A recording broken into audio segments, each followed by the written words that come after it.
아시아에서 만난 우리 역사. 자, 오늘부터 시작하겠습니다. 77쪽에,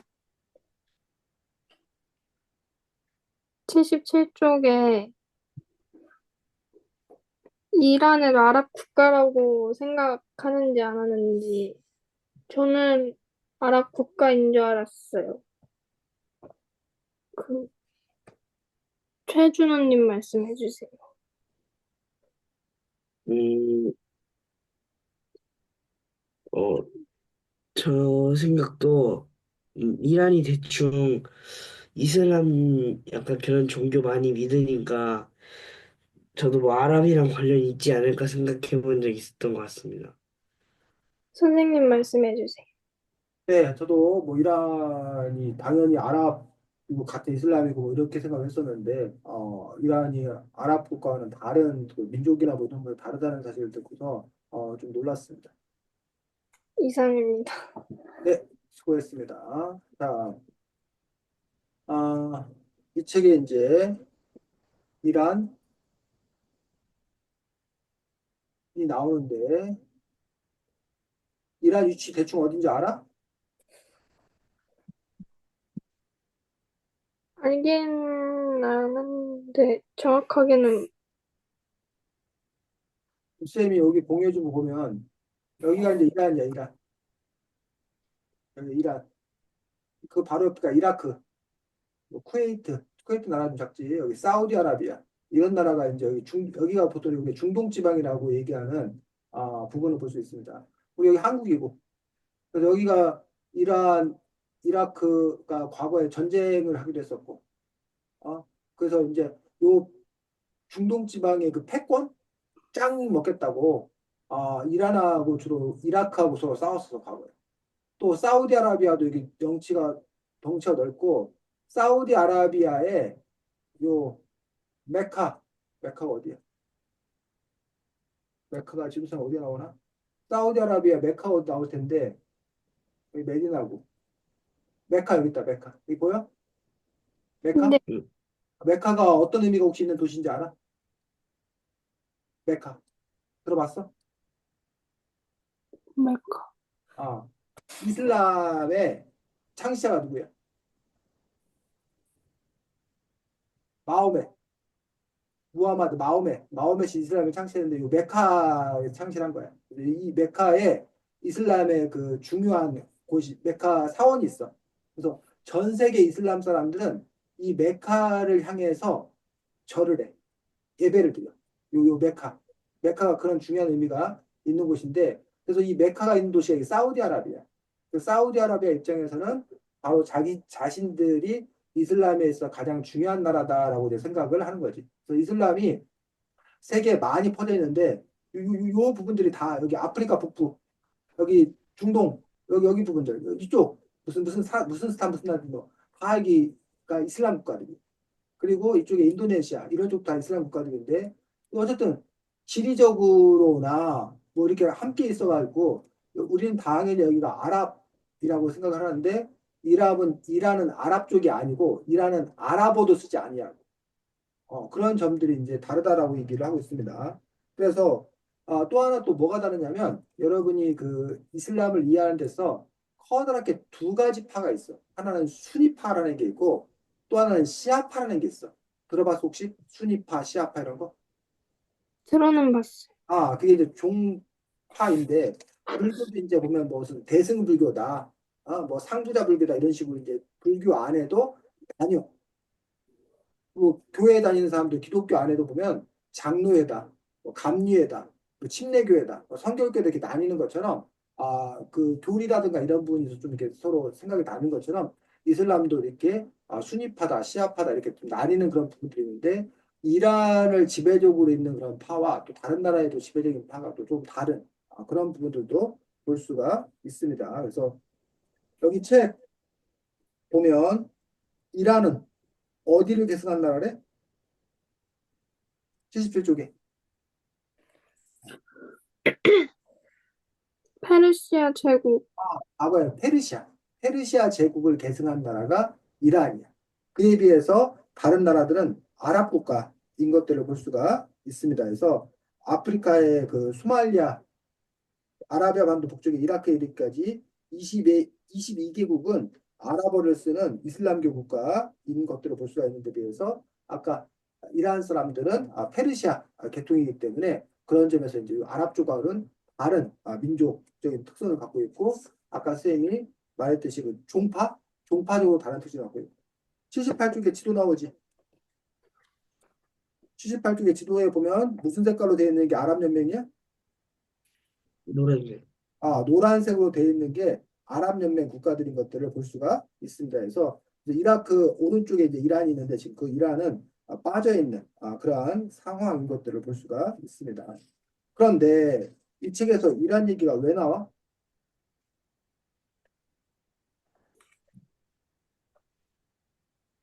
이 책에서 이란 얘기가 왜 나와? 이란에서 신라공제 프라랑을 만나다라는 음, 주제. 그렇지. 이란의 과거의 전신이었던 페르시아의 왕자하고 누구하고 신라공제 프라다. 신라 공주하고 그 사랑 이야기.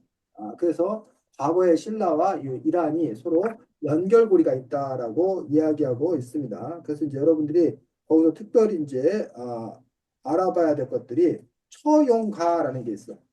처용가라고 해서 그 부분들이 이제 유명한데 처용이 부른 노래. 음, 집에 처용가가 안 나왔나? 여러분들이 그 나중에 학교에서도 배울 거야. 처용가는. 혹시 처용가라고 들어봤어? 처음 들어봐요.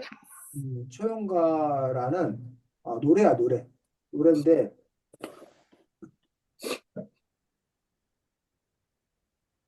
이게 잠깐만.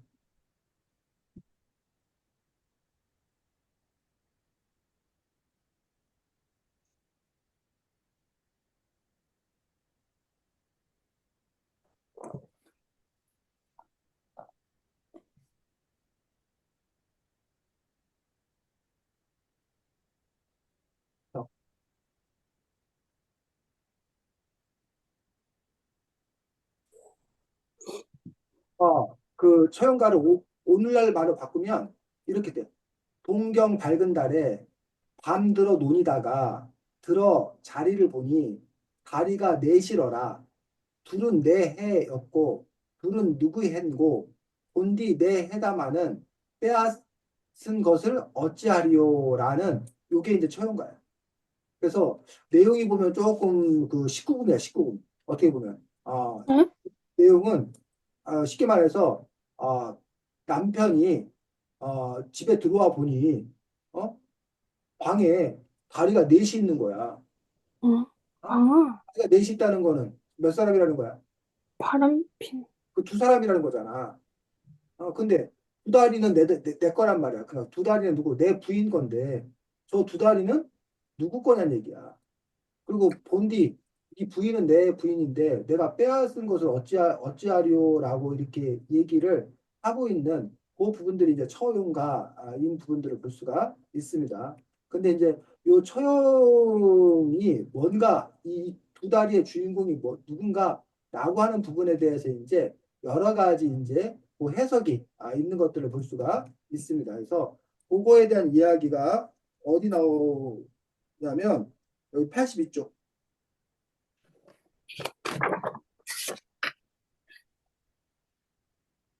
그거에 대한 해석이 이제 커다랗게 두 가지가 있는 거야. 하나는 그 최영이 바로 어느 나라 사람이다? 아랍. 아랍 사람. 여기 이란 뭐 이쪽 아랍 사람이다. 그래서 아랍 사람이 우리랑 생긴 게 달라 같아? 어? 이란 사람들의 생긴 잠깐만.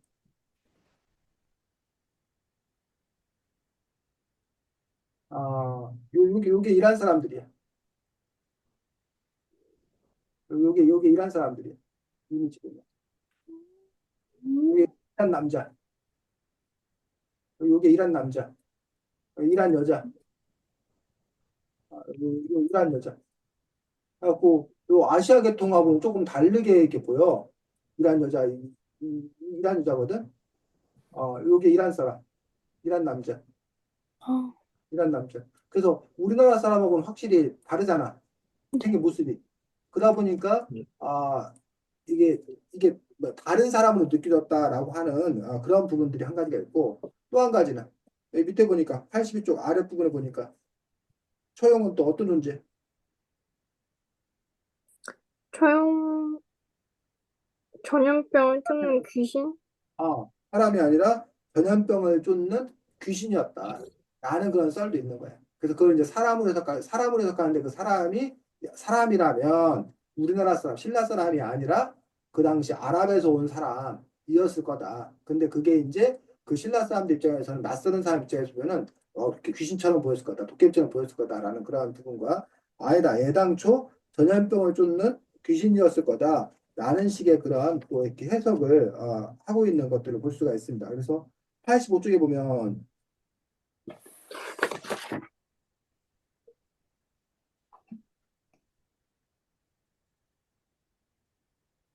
넷째 줄 거기 한번 읽어볼까? 80 5쪽 몇 주? 넷째 줄. 아, 그러니까 맞아요? 아니 85쪽 넷째 줄. 신라 사람들은 아, 신라 사람들은 처형의 이야기에 나오는 남자가 전염병을 퍼뜨리는 귀신이라고 생각했어요. 계속 그러니까 처형의 아내가 바람을 피운 것이 아니라 전염병 귀신의 침범을 받아 알았던 거죠. 처형이 노래를 불러 전염병 귀신을 내쫓고 아내의 병을 고쳐준 이야기라는 거예요. 그래서 신라 사람들은 무섭게 생긴 처형의 그림을 부적처럼 집에 걸어놓고 전염병에 걸리지 않기를 기원했답니다. 그리고 그래. 계속이요? 음. 이 계속 이야기에 나오는 처형의 생김새는 신라 사람들과는 거리가 멀죠. 그래서 많은 학자들이 처형은 신라의 교육을 하러 왔다가 머물러 살게 된 아랍 사람이라고 생각한답니다. 그런 식으로 이제 어쨌든 처형가라는 노래 속에 그 인물이 누구인 건가라는 부분들을 둘러싸고 또 여러 가지 이야기가 있는 것들을 볼 수가 있습니다. 그래서 어쨌든 이런 이야기나 이런 흔적을 통해서 당시 신라와 이란 사이에 교류 교역이 있었다는 걸 알 수 있고 86쪽에 보니까 또 하나 역사적으로 봤을 때요. 어디에도 이슬람 지도에도 뭐 신라가 나오더라는 얘기예요. 이슬람 지도에도 신라가 나오는 걸 봤을 때 그 과거에도 바로 신라라는 나라의 존재를 알고 있었다. 그리고 서로 교역이 있었을 거다라는 부분으로 우리가 추리해 볼 수 있는 그런 부분들을 볼 수가 있습니다. 그 지도가 88쪽에 나와. 88쪽. 알 아드리스의 세계 지도라는 것들이 그려져 있는데 그걸 이렇게 확대해서 그 밑에 있는 부분, 밑에서 확대한 그 부분들에 동그라미 안에 있는 이 섬들을 신라를 이렇게 그려놓은 걸로 그 당시 어떤 그런 지도기 때문에 지금처럼 정확하지는 않는 것들을 볼 수가 있습니다. 자, 어, 그래서 지금 현재 그 이란 같은 경우는 우리나라하고는 이란에서 한때 한국 드라마가 그 아주 옛날 드라마예요. 주몽인가 무슨 그런 드라마. 지금보다 한참 오래된 대장금 이런 드라마. 여러분 태어나기 전에 아마 했을 건데 대장금이라는 드라마 들어는 보지 않았어 혹시? 본 적 있어요. 본 적도 있어? 그 대장금이라는 드라마 같은 경우가 이란에서 아주 인기 있어갖고 뭐 시청률이 뭐 80% 90%. 그러니까 열 집에 막 여덟 아홉 사람들이 그 대장금을 보느라고 엄청나게 그렇게 한류 인기가 있었다라고 전해집니다. 근데 이란 같은 경우는 미국하고 사이가 안 좋아. 미국하고 사이가 안 좋아가지고 그 이제 여러 가지 그 경제 제재를 당하다 보니까 우리나라 같은 경우는 미국하고 친하게 지내잖아. 그러다 보니까 이란과의 어떤 그런 교육이나 이런 것들이 지금은 많이 이렇게 좀 이렇게 스톱 돼 있는 어떤 그러한 상황이기는 합니다. 그래서 또 이란은 또 이제 석유 뭐 이런 것들도 이렇게 많이 나는 나라이고 아까 선생님이 잠깐 얘기를 했지만 이란 이쪽 그 패권을 지려고 아랍의 패권을 주려고 노력하고 있기 때문에 다른 나라 사이에 갈등이 있고 특히 여기 이란이라는 나라에 여기가 이제 페르시아만이거든. 이게 여기를 이제 호르무즈 해협이라고 그러는데 여기를 호르무즈 해협이라고 그러는데 이란이 무슨 기분 나쁜 일이 있으면 여기를 막아버려. 그렇게 되면 여기 사우디아라비아 이런 데서 유조선 그 기름을 실은 배가 이렇게 여기 와야 되는데 여기를 막아버리면 기름이 그 석유가 제대로 이제 뭐야 온유 공급이 제대로 안 돼. 그럼 세계 여기가 그 세계 석유 생산량의 상당 부분, 큰 부분을 차지하고 있는데 여기가 불안하게 되면 우리나라 같은 경우나 일본 같은 경우는 석유를 다 수입했다 쓰는데 원유 수입이 막혀가지고 큰 이제 문제가 이렇게 문제가 되기도 하는 그런 부분에서 어쨌든 또 이란이라는 부분들이 중요한 그런 부분을 볼 수가 있고 이란의 여기 수도는 테헤란이고 또 우리나라가 이란하고 옛날에 그 무역 그 외교 관계를 잘 맺을 때는 서울에 가면 강남에 테헤란로라는 길이 있어. 테헤란로. 그 도로 이름이. 그 테헤란이라는 이 수도의 이름을 따서. 그래서 아마 거꾸로 이란 수도에는 테헤란로가 아니라 서울로가만 있을 거야. 각 그 서로 이제 우리 친하게 지내자는 어떤 그런 우정 반지 뭐 이렇게 하는 그런 기념으로 각 도시의 이름을 딴 도로를 각 수도에 이렇게 했던 그런 이벤트를 벌이기도 했던 그런 나라가 바로 또 이란 걸 볼 수 있습니다. 그래서 또 이란하고 한국 여기 신라면 이쪽이잖아. 이쪽 경주 경주 여기하고 이렇게 그 당시에 지금부터 벌써 한 1500년 전인데 1500년 전에 여기 한 신라하고 여기까지 이란하고 이렇게 서로 이렇게 교육을 맺었다라고 하는 어떤 그런 사실들이 상당히 놀라운 또 그런 부분인 것들을 볼 수가 있습니다. 그래서 이란이 아까 말했지만 이슬람하고 같은 이스라엘 믿지만 사이가 별로 안 좋아. 이 나라들끼리 옆에 우리가 한국하고 일본하고 사이 안 좋은 것처럼 이란하고 이라크하고 전쟁도 하고 이란하고 사우디아라비아도 별로 사이가 안 좋아. 그 이유는 내가 짱 먹겠다 하는 어떤 그런 부분도 있고 아까 말했던 민족도 다르고 그 다음에 그 순위파 시아파에서 종파도 다르고 그러다 보니까 또 이게 서로 사이가 안 좋은 또 그런 부분들을 볼 수가 있습니다. 자, 다음 준원이 네. 첫 번째 질문하겠습니다. 55쪽에 57쪽에 보면은, 대충 백제랑 일본이 옛날에는 서로 교류도 하고 많이 친했다라고 하시는데, 이 내용을 읽고 여러분의 일본에 대한 생각이 바뀌셨나요? 저는 백제는 너무 옛날이고 하기 때문에, 그래도 아직 일본에 대한 악감정은 사라지지 않은 것 같습니다. 이문 씨 해주세요. 제가, 저도 딱히 일본을 좋아하진 않아서 이거 읽고도 바뀌진 않았습니다. 음, 선생님 해주세요. 네, 저는 그 일본과 친하게 지낸다고 평소에 생각하는 그런 사람이어서 일본 제국주의, 전쟁을 일으키는 그런 제국주의자들이 나쁜 거지 일본 사람들이 나쁜 건 아니기 때문에 일본 사람과 평상시 친하게 지낸다고 생각이 들어서 이렇게 백제 때 그 일본과 우리가 친하게 지냈던 그런 부분들이 더 많이 알려져서 그래서 일본 어쨌든 평화를 사랑하는 일본 시민들과 우리나라 시민들은 서로 협력하고 서로 친하게 지내야 된다고 생각이 들고 과거에도 그러한 이렇게 역사가 있었다는 것들을 확인할 수 있는 그런 중요한 자료라고 생각합니다. 음, 두 번째 질문하겠습니다.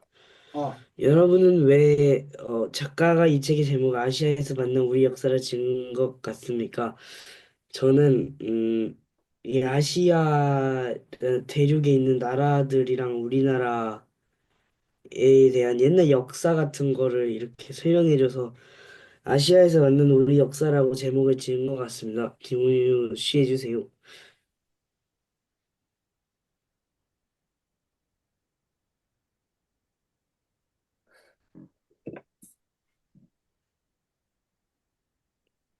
저도 아시아에 있는 나라들이랑 우리 역사가 관련돼가지고 제목을 이렇게 지은 것 같습니다.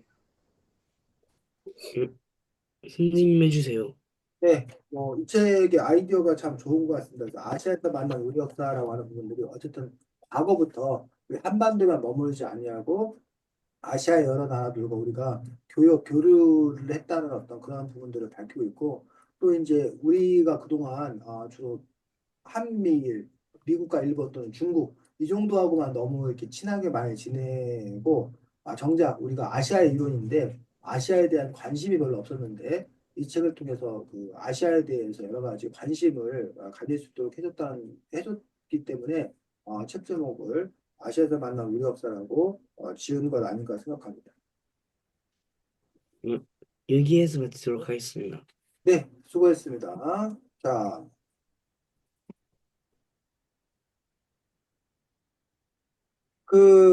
보니까 여기 프랑스, 독일 이런 나라들이 모여서 EU, 유럽연합이라는 걸 만든 거 혹시 알아? EU 국가, 여기 유럽연합 국가라고 들어봤어? EU, 유럽연합. 네. 그래서 여기 나라들은 같은 돈을 써. 뭐 유럽연합에 쓰는 돈 무슨 돈? 미국은 달러 쓰고, 일본은 엔화 쓰고, 중국은 위안화 쓰고, 유럽은 잘 달러? 생각나? 아니, 어? 정말 뭐? 유로? 유로. 유로? 오늘 유로 들어봤어? 달러 쓴다 생각하고 있었어요. 달러 뜬다고 생각했어? 그래서 그 유로가 유로화예요, 유로화. 요게 뭐 200유로짜리, 아, 여기 뭐 100유로짜리, 20유로짜리, 5유로짜리, 10유로짜리, 50유로짜리, 200유로짜리 해서 이 유로화 하나 갖고 쓰면 프랑스든 독일든 스위스든 다 이 유로화 갖고 쓰는 거야. 옛날에는 각 나라마다 돈이 다 달랐어. 프랑스에 가면 루브르화를 쓰고 독일은 마르크화 뭐 이런 식으로 이탈리아는 리라화. 그래서 유럽 여행을 가면 돈을 다 해야 됐어. 근데 지금은 그냥 유로화 하나만 있으면 이탈리아도 어디든 다 쓸 수 있다는 거 첫 번째. 두 번째, 우리나라에서 일본 가려면, 우리나라에서 중국 가려면, 우리나라에서 공항에서 출국 심사하지. 네. 일본에 내리면 또 뭐 해야 돼? 또, 입국 심사해야 되잖아. 입국 출국 심사해야 되는데 유럽에서 뭐 이탈리아에서 뭐 프랑스 넘어간다. 이탈리아에서 또 뭐 독일 간다. 이렇게 했을 때 입국 심사를 안 한다는 거야. 그냥 마치 우리가 경기도에서 뭐 서울 가듯이 경기도에서 뭐 충청남도 가듯이 우리 특별히 저기 하지 않잖아. 검사하지 않잖아. 자유롭게 오갈 수 있잖아. 그런 것처럼 유럽연합 국가들 속에서 자유롭게 이게 다니거든. 근데 왜 유럽연합이 만들어진지 혹시 알아? 유럽연합을 만든 이유. 그건 몰라요. 준원이 왜 유럽연합을 만들었어? 저 잘 모르겠어요. 음, 미국에 맞설려. 미국에 뭐 맞서서 싸운다는 게 아니라 미국이 너무 덩치가 큰 거야. 그래가지고 미국을 프랑스 혼자, 독일 혼자 미국을 상대할 수가 없는 거야. 그래서 우리 유럽이 뭉쳐서 시장을 키우자, 힘을 키우자. 그래서 유럽연합이 탄생을 한 거야. 그래서 이런 걸 보고 우리가 블록화됐다, 블록화. 블록으로 묶인 거야. 그러면서 유럽연합 말고 동남아시아 국가들이 그럼 우리도 단결하자 해갖고 만든 게 아세안 연합이라고 동남아 주로 국가들이 모여서 아세안 연합을 이루고 있어. 그런 식으로 이제 이렇게 블록화되고 있는 어떤 그러한 상황. 그래서 캐나다하고 미국하고 멕시코하고 무슨 쌤이 지금 이런 생각이 나프탄가? 그래서 그 북아메리카 또 이렇게 자기들끼리 또 이렇게 모여 있어. 그런 식으로 이제 이렇게 블록화되고 있다 보니까 우리 같은 경우는 원래는 한중일, 한국과 중국, 일본 세 나라가 동북아 연합을 이루자라고 그런 제안이 있었는데 한중일은 서로 이렇게 과거에 그 사이가 안 좋은 그런 부분이 너무 커가지고 못 모이고 있어 사실. 한중일이 만약에 모이면 세계에서 가장 이렇게 뭐야 경제력이나 이런 규모로 봤을 때는 상당히 큰 힘을 가질 수 있는 거야. 왜냐면 지금 중국이 넘버 투거든 경제 규모가 미국 1등, 중국 2등, 일본이 3등인가 4등인가. 그 2등, 3등이 합치고 우리나라는 한 10등 정도 하니까 2등, 3등, 10등이 합치면 큰 저기가 되는 큰 힘이 되는 거지. 그런 식으로 이제 될 수 있는데 우리는 어쨌든 합치고 있지 않는 그런 상황이고 아까도 선생님 잠깐 얘기했는데 우리나라가 그동안은 미국 중심이었다는 거예요. 그다음에 지금은 이제 중국하고도 그 수출이나 이런 것들의 관계가 커. 근데 우리나라 덩치가 자꾸 커지면서 이제 미국이나 중국만을 상대로 해서 우리가 살 수가 없어. 그 우리가 더 많은 나라로 관계를 넓혀가야 되는데 그러면서 우리가 이제 어디에 관심을 갖게 되는 거야? 아시아 국가들. 아시아 여러 국가들에 대해서 우리가 관심을 갖게 되고 그러면서 우리가 아시아의 일원이기 때문에 이 책의 저자는 우리가 아시아의 일원으로서 아시아를 좀 관심을 가져라. 아시아와 더 많이 교류를 해야 된다. 그러한 그 생각 때문에 아시아에 대해서 더 이렇게 뭐야 소개해 주기 위해서 이 책에서 기획을 하고 있는 것들을 볼 수 있습니다. 준원이는 아시아면 어떤 느낌이에요? 어떤 이미지야? 아시아요. 아시아면 어떤 느낌? 땅 크고, 음, 땅이 크고, 어, 땅이 큰 나라요. 큰 나라, 땅이 대륙, 크죠. 대륙이요. 오늘은 아시아면 어떤 느낌? 저도 그냥 땅이 엄청 큰 그 거라고. 우리가 아시아의 일원이다. 라는 그런 느낌이 있어? 그 아시아의 일원이기 때문에 자랑스럽다. 이런 느낌이 있어, 혹시? 아니요. 별 관심이 없어. 준원이는 어때? 어떤, 네가 아시아의 아시, 일원이다. 라는 그런 인식이 있었는지, 아시아의 일원이기 때문에 자랑스럽다는 그런 뭐 느낌이 있는지. 근데 이게 땅이 커가지고, 생긴 것도 다 다르니까, 잘 못 느끼겠어요. 그렇지. 그래서 이 책에도 그 나오는데, 일본 같은 경우는 노골적으로 아시아에서 탈출하고 싶어 했어. 그 일본은 노골적으로 아시아가 아니라 뭐 이고 싶었어? 어디 이고 싶은 거야? 유, 어? 유럽?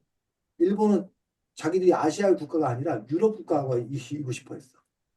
아시아에 속하고 싶어 하지 않았어. 그 이유는 경제 수준 낮춰서. 어, 유럽이 이른바 산업혁명 이후에 17, 18세기 산업혁명 이후에 유럽이 확 올라간 거야. 전 세계를 제패한 거야. 그래서 제일 처음에 네덜란드가 제패했고, 그 다음에 스페인 함대가 제패했고, 그 다음에 영국이 제패했고, 이런 식으로 유럽 국가들이 전 세계를 휩쓸었단 말이야. 그러면서 유럽은 발전했고, 그리고 아시아의 대부분의 나라들이 유럽의 식민지를 겪은 거야. 식민지 역할을 겪고. 아시아에서 식민지를 겪지 않은 나라는 딱 두 나라밖에 없어. 어디하고 어디? 다른 나라의 식민지가 아니었던 나라. 두 나라. 일본? 일본. 일본은 식민지 적이 한 번도 없어. 남의 지배를 받은 적이. 또 하나는 몽골? 중국?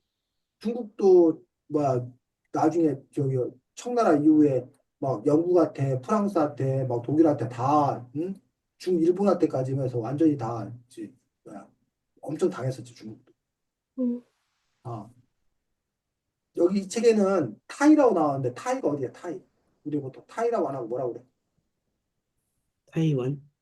타이완 말고 대만 말고 대만은 일본 뭐 식민지였기도 하고 타이 몰라? 타, 태국 아, 태국 태국도 식민지를 겪진 않았어. 태국 같은 경우도. 근데 태국이나 뭐 일본 빼놓고 나머지는 다 식민지를 경험했던 그런 부분이 있다 보니까 그리고 지금도 아무튼 경제 수준이나 이런 것들이 아시아가 상대적으로 유럽에 비해서 경제 수준이 떨어지다 보니까 아시아 사람으로서 어떤 그런 자부심 이런 걸 갖기가 조금 어려운 어떤 그런 부분이 있다. 그래서 인종적으로 봤을 때 유럽이나 미국 사람들이 인종적으로 어느 인종이야? 인종. 피부 색깔. 아, 백인? 백, 흑인종이야, 흑인종. 그다음에 아프리카 사람들이 주로 흑, 흑인종. 그다음에 아시아 사람들은 보통 뭐라고 그래? 아시아, 황인종? 황인종. 그리고 또 황인종이라고 얘기해. 근데 아시아라고 다 황인종은 아니야, 사실은. 근데 대체적으로 그렇다는 거야. 그래서 근데 우리는 보통 이 세상을 봤을 때 백인과 나머지 이를 둘로 나뉘어. 백인하고 나머지 아시아, 아프리카를 합해서 우리가 뭐라 부르면 유색 인종이라고 들어봤어? 아니요. 유색 인종이 무슨 뜻일까? 색- 유색 피부색입니다. 인종. 유가 있을 유자야. 색이 색깔 할 때 색이야. 색이 있는 인종? 그 피부색이 있는 인종이라는 거야. 그러니까 백인은 하얗다니까 걔들은 피부색이 없는 거고 쉽게 말하면 아, 나머지 비백인 아프리카 사람들이나 아시아 사람들이 유색 인종해가지고 그 백인들이 결국 유색 인종을 차별했던 그런 부분을 볼 수가 있어요. 자, 준호이가 생각하기에 백인, 흑인, 황인 중에 서열을 매기면 어떻게 될 것 같아? 준호. 다 백인, 좋게 흑인, 말하면 다 아, 똑같은데, 뭐라고? 좋게 말하면 다 아, 똑같은데, 평등해야 되지. 근데 현실적으로 서열이 어떻게 되는 것 같아? 백인이던 제일 높은 것 같고요. 백인. 등, 흑, 그래도 황인종이 좀 높은 것 같아요. 황인, 그 다음에 흑인, 네. 온유는. 온유가 생각에는. 어, 백인, 황인, 흑인 중에 어떻게 될 것 같아? 서열이. 네 머릿속에서, 네 마음속에서. 제 마음속에서는 어. 흑인이 1등. 흑인 1등? 그 다음에. 황, 황, 황, 어, 그, 그 뭐였죠? 황인, 백인. 황인이랑 백인이 꼴등. 1등만 있고 황인, 백인은 꼴등이라고? 너가 보기에 흑인이 제일 위에. 황인이 2등, 아, 백인이 꼴등. 네가 생각하기에 백인이 제일 꼴찌라고 생각한다? 왜? 온유는? 저는 좀 다르게 생각하고 싶어서. 다르게 생각하고 싶어서. 그래, 그래. 우리는 흔히 이제 미국 사회가 백인이 지배하고 있잖아. 우리 황인이 2등은 될 거다, 준호이처럼. 흑인이 3등일 거다 생각하는데, 미국 사회에서 사실은 백인이 넘버원이고, 흑인이 넘버2입니다. 황인종, 우리 아시아인종이 오히려 뭐야? 가장 낮은 그런 대접을 받는 거야. 물론 이유는 뭐 여러 가지 있어. 그리고 이제 일본 사람도 좀 달라. 일본 사람 같은 경우는 아까도 말했지만 자기들은 아시아인종이라고 생각하지 않아. 뭐 이런 식으로 이제 그 나라들에서 대접받는 어떤 그런 부분들이 조금 다른데, 어쨌든 그 것들은 이렇게 고정되어 있는 게 아니라 그 나라의 어떤 경제 상황이라든가 이런 수준에 따라서 변화하는 어떤 그런 부분들을 가지고 있는데 어떤 이 책을 통해서 아시아 사람이라는 거에 대한 어떤 그런 정체성 그리고 더 나아가서 어떤 자부심 뭐 이런 것들도 가질 필요가 있지 않나 생각합니다. 그래서 이 책의 그 제일 앞부분에는 아시아는 어떤 곳인 건가라고 하는 그런 부분들을 볼 수가 있는데 12쪽 그래서 여기 지도, 밑에 12쪽에 지도 나오지. 이 지도에 점선이 의미하는 바가 뭐야?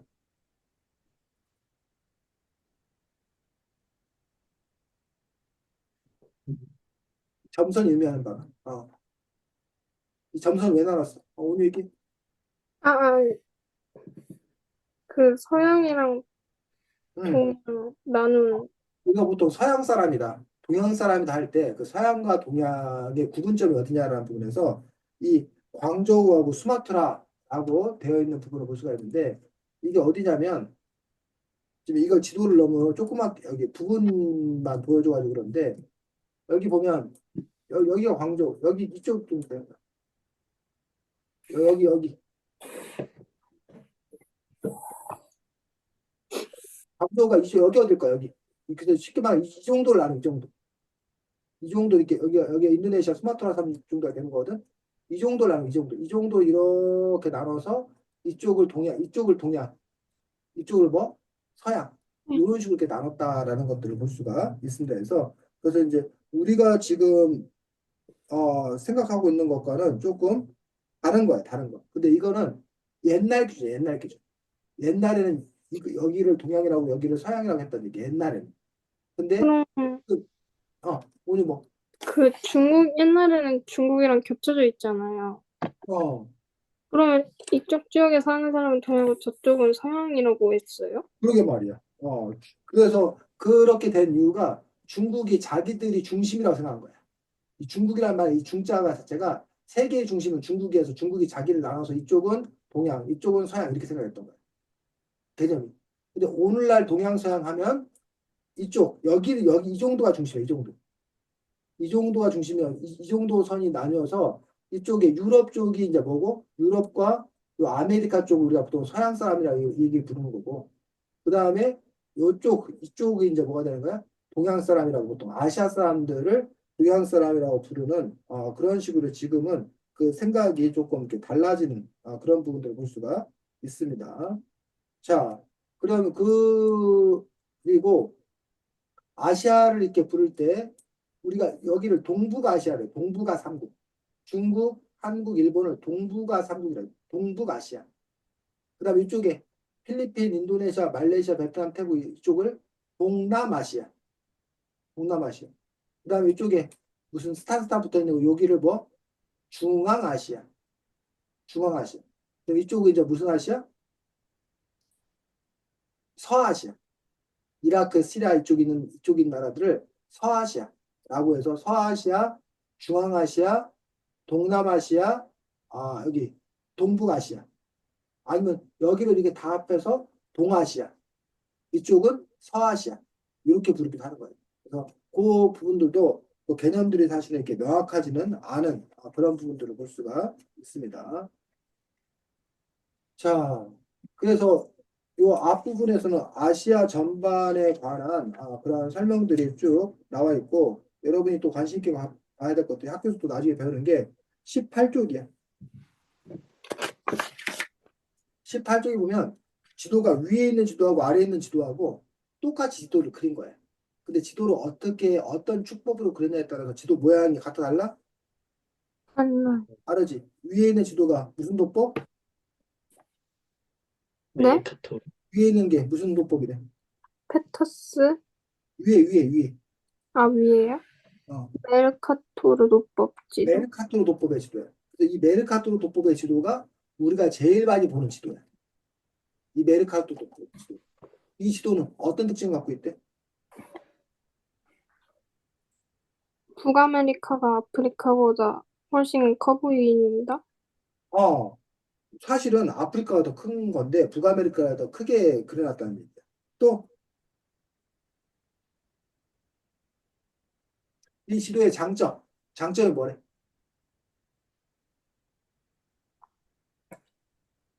실제 거리와 똑같으나 어, 고위로 갈수록 실제 거리보다 길어지고 왜곡된다? 그래서 요 아까 쌤이 보여줬던 요 지도도 아마 요 뭐야 메르카토르 도법의 지도일 거야. 근데 여기 지금 이게 점점점점점 찍어놓은 거 있지. 여기 있는 이 적도 부분 같은 경우가 상당히 정확하게 그려져 있다는 거야. 그 이쪽이 배가 많이 다니기 때문에 항로가 많기 때문에 이쪽 부분을 정확히 그렸는데 지구가 이렇게 둥근 거 이렇게 펼쳐 그리다 보니까 오히려 이쪽 북극 쪽 이쪽이 그린란드가 이렇게 크게 그려질 거야. 그린란드가. 그린란드가 뭐 캐나다나 뭐 이런 나라보다 크게 그렸는데 그린란드가 실제는 이렇게 크지는 않다라는 거야.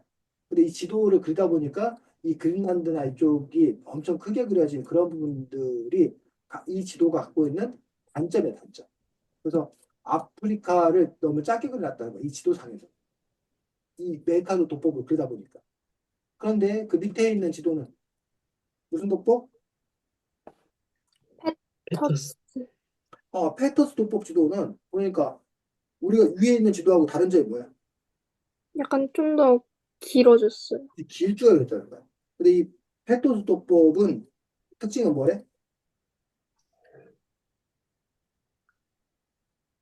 각 대륙의 모양이 전체적으로 길쭉하게 보여서 언뜻 보기에도 모양이 실제 다름을 알 수 있다. 그건 단점이지. 대륙의 모양이 실제와 다른 게 단점이야, 단점. 네, 하지만 장점은 뭐래? 장점. 땅의 면적이 실제와 가깝다. 땅의 면적이 실제 가깝다. 그리고 여기 밑에 지도를 보니까 아프리카가 북아메리카보다 어때? 앞으로 커요. 크잖아. 그리고 그린란드가 위에 있는 지도하고 밑에 있는 지도 그린란드 봐봐. 그린란드 크기 봐봐. 어때, 그린란드가? 엄청 작아졌어요. 그린란드가 엄청 작아졌잖아. 밑에 있는 지도의 그린란드가 실제 지도라는 거야. 실제 모습이라는 거야. 그리고 오세아니아 같은 경우 어때? 오세아니아 비교해보면. 더 커졌어요. 오세아니아 사실은 더 크다는 거야. 지금 우리 우리가 보통 보는 지도에서 오세아니아 큰데 실제로 지도는 오세아니아가 더 크다는 거야. 그런 식으로 해서 우리 의 지도 같은 경우는 실제 그 땅의 면적의 크기가 실제 지구의 어떤 그런 모습과 같은 방법으로 그림을 그렸다는 거예요. 그래서 이걸 어떤 방식, 뭘 기준으로 그리냐에 따라서 뭐 장점과 단점이 달라지는데 이 메르카토르 도법, 그다음에 팩터스 도법, 이러한 도법의 지도가 있다는 것들 또 알아두면 좋겠습니다. 그래서 그 부분에 대해서 나와 있고 그다음에 25쪽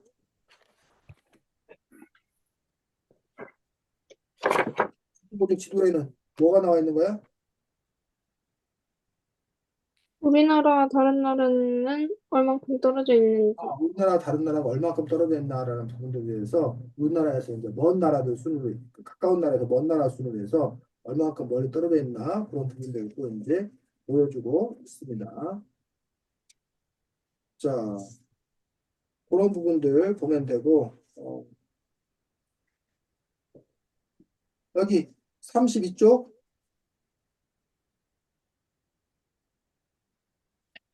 부분에서 아시아에 속하는데 아시아가 아닌 나라가 있다는 거예요. 대륙적으로는 아시아인데 자기들은 아시아가 아니라고 하는 나라. 어느 나라? 러시아? 러시아. 러시아의 사실 대부분의 땅은 이 아시아 대륙에 있잖아. 근데 이 러시아는 아시아라고 하지 않고 자기들이 어디? 유럽? 유럽이라고 유럽에 속한다고 생각하는 거야. 그래서 러시아의 수도가 어디야? 모스크바? 모스크바. 모스크바가 어디 나왔나? 여기가 모스크바야. 그리고 이 유럽 러시아에서도 아주 큰 도시가 여기야. 상트페테르부르크. 응? 상트페테르부르크라는 도시가 아주 큰 도시거든. 여기 이름이, 상트페테르부르크. 우와. 도시 이름이. 처음 들어봤어? 네. 상트페테르부르크라고 유명한 곳이야. 이 도시가 모스크바가 수도고. 그래서 이게 사실은 다 이 서쪽에 치우쳐 있잖아. 서쪽에 치우쳐 있고 그 이 사람들은 다 자기들이 유럽 쪽이라고 생각하는 거야. 그에 비해서 이제 이 러시아의 이쪽에 시베리아 이쪽 연해주 이쪽 같은 경우가 극동 러시아인 어떤 그런 부분도 볼 수가 있는데 여기는 상대적으로 이제 조금 낙후돼 있는. 그래서 이제 러시아가 점차적으로 이쪽에 관심을 가지고 여기를 이제 개발해 가려고 하는 어떤 그런 상황인 것들을 볼 수가 있는데 러시아가 이렇게 영토가 넓음에도 불구하고 유럽에 붙어서 러시아 그 축구 월드컵 같은 거 할 때도 러시아는 유럽 쪽으로 출전합니다. 유로파 리그에도 뛰고 있고 그런 부분도 볼 수가 있고 자 반대로 자, 아까 그 다음에 선생님이 일본 얘기했었어, 일본. 일본이 과거에 제2차 세계대전 일으키기 전에 바로 일본이 자기들이 아시아 아니다. 자기들이 여기 보면 그걸 아시아가 아니라 자기들은 유럽이다. 그래갖고 그걸 네 글자로 여기 33쪽에 보니까 뭐라고 그래? 그거를 네. 타, 아시아를 타이, 벗어나 유럽에 가겠다라고 하는 걸 한자성어 네 글자로 뭐라고 그러는데 타라이코? 탈아 입구야. 탈아 입구. 탈이 탈출하다, 벗어나다 했던 거. 아시아에서. 입 들어가다. 부가 유럽을 한자로 쓰면 불아파야. 불아파. 불아파라는 말 들어봤어? 음, 유럽을 보고 불아파라고. 불아파. 왜 프랑스를 한자로 뭐라고 혹시 하는지 알아? 프랑스를. 불란서란 말 들어봐. 불란서? 그래서 프랑스어를 불어라고 하는 거 알아? 불어. 알아요. 응. 불어라고 하는 게 프랑스를 한자로 쓰면 불란서야. 불란서. 그래서 불어라고 그러는 거야. 유럽은 한자로 쓰면 불아파라. 불아파. 그래서 아까 여기가 탈아 입구라는 그러한 정책을 일본이 추진했던 또 그런 부분들을 볼 수가 있습니다. 자, 그 다음에 35쪽에 보면 또 아시아에 있으면서 아시아가 아닌 나라 이스라엘? 이스라엘. 지금도 이제 이스라엘이 여기가 이제 이스라엘이지. 여기가 이스라엘인데 이스라엘이 지금도 이제 그 팔레스타인과 전쟁을 치르고 있잖아. 그 팔레스타인 사람들이 다 이 아랍 국가야, 아랍 국가.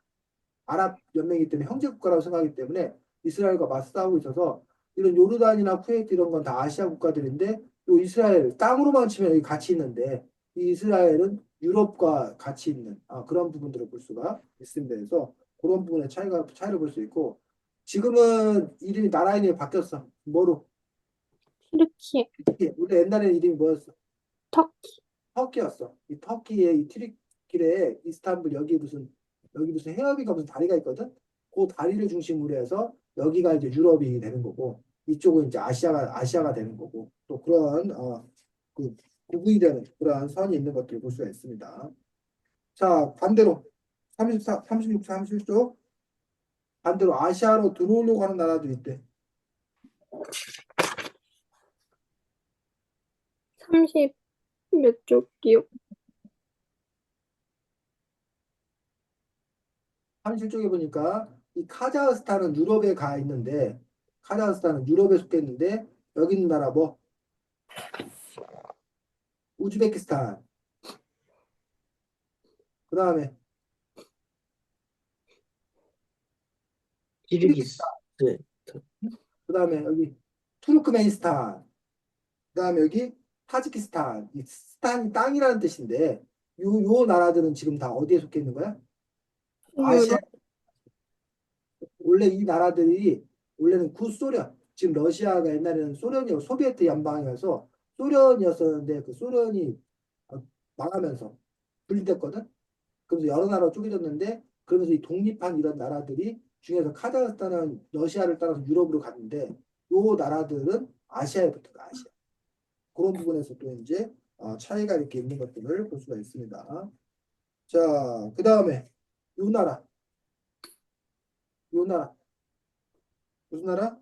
오스트레일리아. 핀란디아 같은 경우가 올해는 오세아니아라고 해서 우리가 대륙 중에 오세아니아에서 오스트레일리아, 뭐 파푸아뉴기니, 뉴질랜드에서 그 오세아니아 국가를 형성했다고 했었는데 최근 들어서 이 오스트레일리아가 아시아로 이렇게 딱 들어오고 있어요. 아시아로. 그래서 축구 그 월드컵 같은 거 할 때 우리나라하고 일본하고 이 오스트레일리아가 강국이어가지고 서로 이제 그 월드컵 티켓을 둘러싸고서 이렇게 또 이렇게 경쟁하는 그런 부분들을 볼 수가 있는데 오스트레일리아가 이렇게 아시아로 들어오려고 하는 이유들은 아시아와 협력했을 때 자기 나라의 어떤 그런 발전에 더 도움이 된다라고 판단되기 때문에 또 그러한 선택을 하고 있는 것을 볼 수가 있습니다. 그래서 우리가 꼭 땅을만을 기준으로 하는 것들이 아니라 국제 정세라던가 이런 것들이 또 이제 관계되는 또 그런 부분들이 볼 수가 있고. 자, 그러면서 이 책은 어쨌든 그 서론에 해당되는 그런 부분들의 현재 아시아 그런 상황에 대해서 잘 설명이 되어 있는데 그 중에서 이제 10개 국가, 10개 국가를 해가지고 과거 우리나라와 이 10개 국가가 어떠한 역사적 관계가 있었나 라는 부분들을 이 책에서는 소개하고 있는 그러한 방식들을 택하고 있습니다. 그래서 아까 그 일장이 그 준원이가 얘기했던 어디 일장은 일본, 일본과 우리나라인 것도 볼 수가 있어. 그래서 너희들이 역사 시간에 배웠을 텐데 우리나라 삼국시대 때 여기가 고구려고 여기가 백제고 여기가 신라였단 말이야. 그 당시에 요 일본은 누구랑 갖고 왔다는 거야? 우리나라. 백제. 백제와 일본이 서로 편먹고 가까웠어.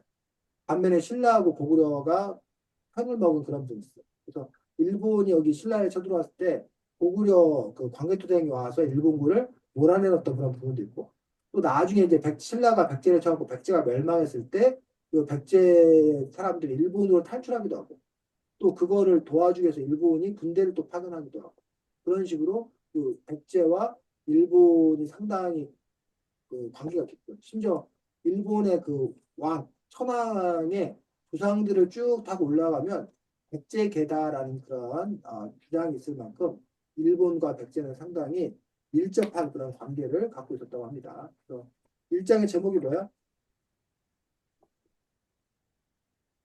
일장의 아, 제목이 아시아와 우리. 일장의 제목. 일장이요? 일장. 챕터 1. 일본에서 왕인 박사를 만나다? 한민 박사를 만나다 해서 여기 전라남도 여기 보면 밑에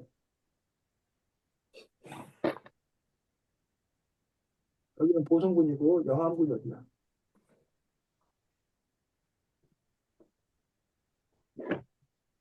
어,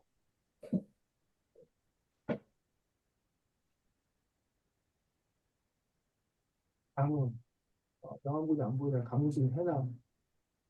여기 영암군. 여기 보여요? 영암군? 선생님 네, 영암군이고 여기 올출산이 유명한데 이쪽이 그 왕인 박사의 고향이야. 그래서 여기 보면 왕인 박사 유적지가 그 왕인 박사 그 유적지가 이렇게 있는 걸 볼 수가 있는데 어쨌든 이게 다 백제 땅이었거든 그 당시에. 그래서 그 왕인 박사가 여기 일본으로 건너가서 일본의 여러 가지 문화를 이렇게 전파해주는 그런 부분들을 볼 수가 있습니다. 그래서 지금도 일본에는 왕인 박사를 모시는 사당, 왕인 박사를 모시는 그런 사당이 있다라고 얘기했고 그 전에 왕인 박사 이전에는 아지키라는 사람을 일본으로 보내가지고 일본에서 뭐 천자문도 가르쳐주고 그런 식으로 이제 요 백제와 일본 사이가 상당히 뭐야, 뭔가 잦았던 그런 부분을 얘기하고 있습니다. 그래서 일본 서기라는 일본의 역사책에 또 그러한 기록이 나와 있을 만큼 일본과 백제가 이렇게 서로 교류를 했었고 57쪽 보겠습니다.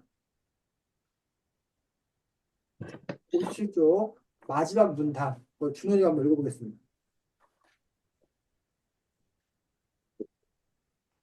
57쪽에 몇 번째죠? 마지막 문단 왜 아, 선진문화를 왜 선진문화를 아낌없이 전해준 백제와 그런 백제의 끝까지 의리를 지킨 외를 보면 한국과 일본의 미래를 위해 좋은 사례라는 생각이 들어요.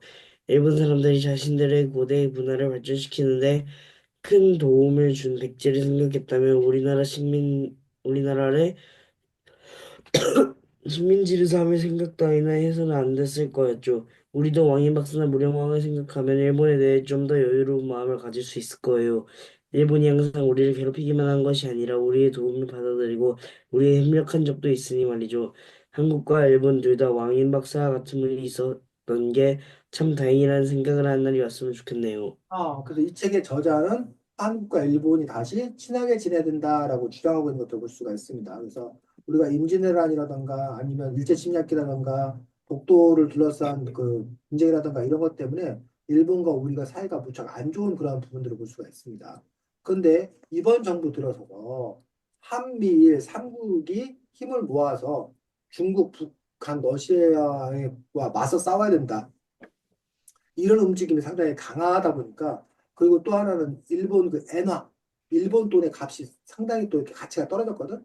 그러다 보니까 우리나라 사람들이 일본으로 여행을 많이 가면서 그다음에 또 정부들 사이에도 또 서로 사이가 좋아지면서 이번 정부 들어서 일본과 사이가 좀 많이 가까워진 그런 쪽이 있어. 반대로 이번 정부 들어서 오히려 중국을 또 엄청나게 미워하는 요즘에 뭐 현중. 근데 그 전 정부 때는 또 반대였어. 오히려 중국하고 조금 더 우리가 교역도 많이 늘어나고 중국이 중요한 파트너다 해가지고 중국을 좀 중요시 여기는 중국과 좀 가까워지는 그래서 그 한류가 중국을 막 휩쓸고 막 그런 식으로 중국이 우리 기회 땅이다 막 이런 분위기가 막 컸었어. 그러면서 그때는 또 이제 반일 감정이 또 자극돼가지고 일본과 막 서로 안 좋게 돼. 근데 요즘은 중국에 대해서 우리가 미워하니까 중국도 우리 한국 싫어하고 막 이런 분위기가 또 이렇게 손 그런 점에서 이제 이런 정치적인 어떤 그런 문제라던가 이런 거에 따라서 그 옆에 나라들과의 어떤 그런 관계들도 달라지는 그런 부분들을 볼 수가 있더라고요. 그 부분은 온유나 준원이도 마찬가지죠. 학급에서 어떤 거 누구랑 친하게 지낼까? 누구랑 서로 사이가 멀어지는 건가? 라고 하는 부분이 그때그때 어떤 그런 이익과 관련된 그런 부분도 있는 거고 아니면 애당초 그 사람의 인성 제 인성 쓰레기라서 나 쟤랑 가까이 있고 싶지 않아.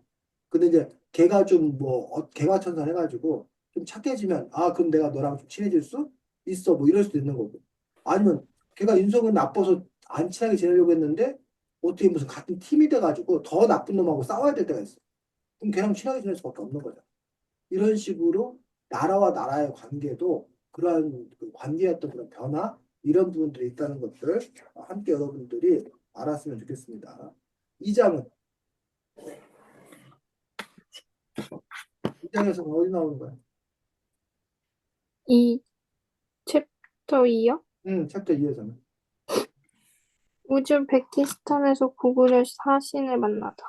여기 우즈베키스탄까지 간 것들, 요 당시에 이 고구려의 사신이 우즈베키스탄에 간 것들을 볼 수가 있고, 그것과 관련된 그 결정적인 증거가 뭐야? 여기 58쪽, 9쪽. 뭐,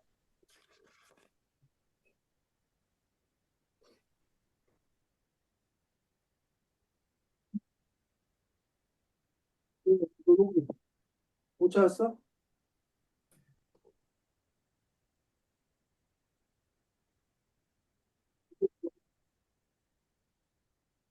이 챕터 2 제목이 아프라시아 궁전벽가 나오지? 네, 네. 여기에서 요 뒤에 요 마지막에 있는 제일 오른쪽에 있는 이 두 사람 보여? 네, 네.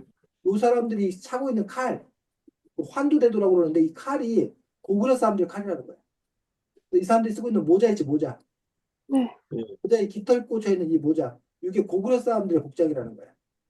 그래서 그 당시에 우즈베키스탄까지 이 고구려 사신들이 갔다. 그러면서 이 고구려와 이 우즈베키스탄이 그 당시에 교류 관계를 맺고 있었다라고 보여준 어떤 그런 증거가 되는 그런 부분들이고 그 당시에는 나라 이름이 우즈베키스탄이 아니라 어디 뭐였다는 거야? 62쪽 보니까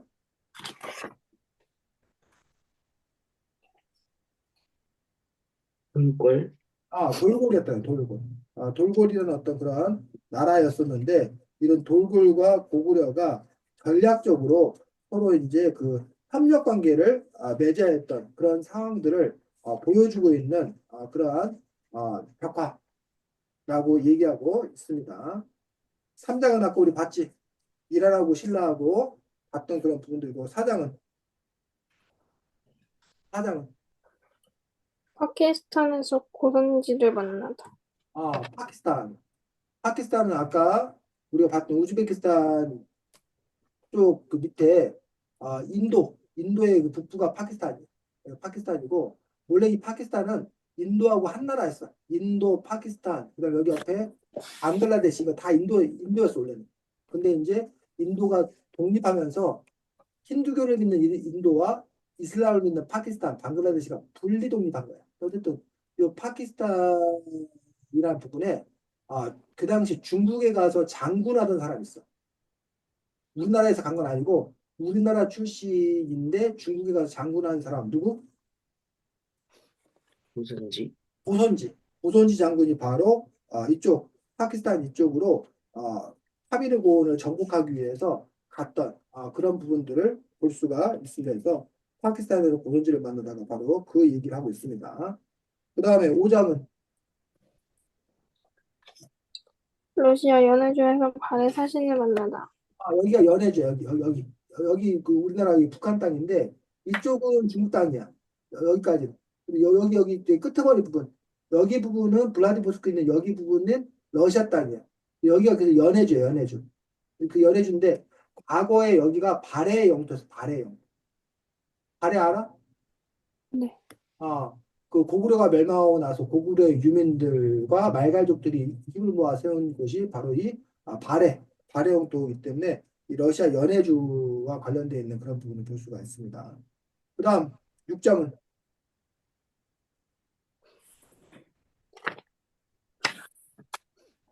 베트남에서 화상 알씨의 조상을 만나다. 여기가 이제 베트남이야. 여기 베트남. 여기 베트남인데 베트남의 왕족의 일부가 여기 우리나라로 와서 그 성을 받아서 화산 이씨가 되었다라는 거예요. 그래서 온유는 김씨인데 어디 김씨야? 뭐 광산 김씨야? 뭐 김해 김씨야? 어디 김씨 알아? 온유 어디야? 아마도 동해일걸요? 어디? 잘 모르긴 한데, 주먹이 동해, 최 씨가 어디 최 씨야? 해주 최씨요. 해주 최 씨. 그래 해주 최 씨가 제일 저기 하더만. 뼈대 있는 집안이라고 그러더만. 그런 것처럼 이 씨 중에 뭐 전주이 씨도 있고 선생님은 전의 씨야. 근데 이 씨 중에 화산이 씨가 있는데 그 화산이 씨의 조상이 바로 베트남 사람이야. 베트남 사람. 자, 그래서 그 베트남과 요 한국의 어떤 그런 부분들이 관계 있다고 얘기했고, 실장은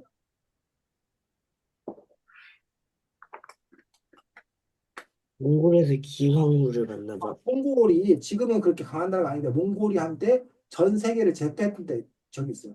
중국을 다 먹어서 원나라를 세운 적이 있었어요. 그때 원나라가 몽골이 우리나라에 쳐들어와가지고 우리나라 그 당시에 여자들이 끌려갔었어. 근데 우리나라 끌려간 여자들 중에서 바로 황제의 아내가 된 사람이 있어요. 기왕후 고려시대 때. 그래서 그 기왕후를 만나다는 얘기를 지금 하고 있는 또 볼수가 있습니다. 그다음에 팔장은 필리핀에서 조선 난민 문송득을 만나다. 그 필리핀이야, 필리핀. 근데 우리 한국의 어부였는데, 어부가 이제 그 태풍을 만나갖고, 여기저기 이제 뭐 다니게 된 거야. 그러면서 여기, 필리핀을 거쳐서 이렇게 왔던 그 문순득이라는 어떤, 난민에서 어부가 이렇게 필리핀을 거쳐서 이렇게 루트가 이렇게 돌아온 어떤 그런 루트가 있었는데, 그러한 그 흔적이 있다라고 얘기를 하고 있습니다. 그래서, 야, 그 당시에도 이렇게 세계 여러 나라를 이렇게 떠돌아왔던 그런 난민 코스가 있다는 걸 보고 쌤이 특히 팔자기 쌤 상당히 제일 이 책에서 흥미롭게 봤던 부분들이. 부장은 마카오에서 김대건 신부를 만나다. 이거 홍콩 옆에 보면 마카오가 있거든. 여기가 마카오거든.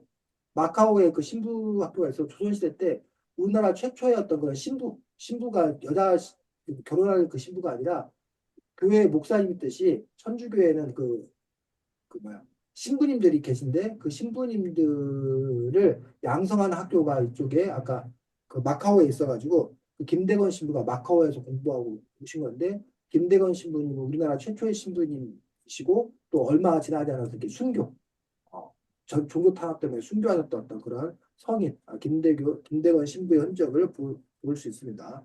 끝으로 10장은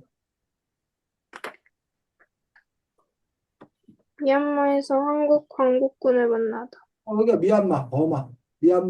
옛날에 이름이 버마였는데 지금 이제 미얀마라는 나라인데, 이 미얀마에서 우리나라 광복군이, 우리 일제 침략기 당시에 중국이나 이런 데서 활동을 했고, 연합군의 지도를 받아갖고 우리나라 광복군들이 원래는, 일본군을 몰아내고 우리 스스로의 뭐 대한독립을 이루려고 했어요. 그러면서 이제 연합군의 힘을 도와주기 위해서 이 미얀마에서 우리나라의 그 광복군이 활동하였던 그런 흔적에 대해서 이 책에서 또 이렇게 나와 있는 것들을 볼 수가 있습니다. 그래서 이처럼 아시아의 각 나라들이 뭐 이렇게 큰 외교 사실을 보낸 어떤 그런 큰 인연부터 난민으로 간 어떤 소소한 인연까지 좀 어떻게 보면 좀 억지스럽기도 한데 이렇게 인연의 고리를 찾아서 그 당시의 역사도 소개하고 그 나라들에 대해서 잠깐 소개하는 그런 방식으로 해서 어쨌든 이런 책을 통해서 온유가 어떤지 모르겠는데 아시아 여러 나라에서 온유가 이번 기회에 관심을 갖게 되는 나 그 나라 들어봤어. 우리나라하고 좀 어떤 관계가 있어. 라는 것들을 알았다면 이 책을 읽는 어떤 그런 의미가 있지 않을까 생각합니다. 준원이는 특별히 이 책에서 처음 관심 갖게 된 나라가 어디야? 그다음 알게 되거나 관심 갖게 된 나라가 파키스탄. 파키스탄. 온유는 저는, 음, 뭐 그래도 필리핀이 조금, 필리핀. 자, 이제 드디어 이제 온유가 그동안 막 역사책 읽느라 무슨 책 읽느라 막 머리가 막 자, 다음 주에는 다시 동화책, 소설책으로 돌아갑니다. 그래서 근데 책 제목이 어쩌다 중학생 같은 걸 하고 있을까라는 온유와 준원이 이야기했었지. 그래서 어쩌다 중학생 같은 걸 하고 있을까라는 소설책입니다. 그 책 가지고 다음 주에는 온유가 아주 이렇게 밝은 마음으로 오겠네. 책 좀 봤어? 아직 안 봤어. 이거 약간 훑어보긴 했어요. 좀 더 마음이 편했어?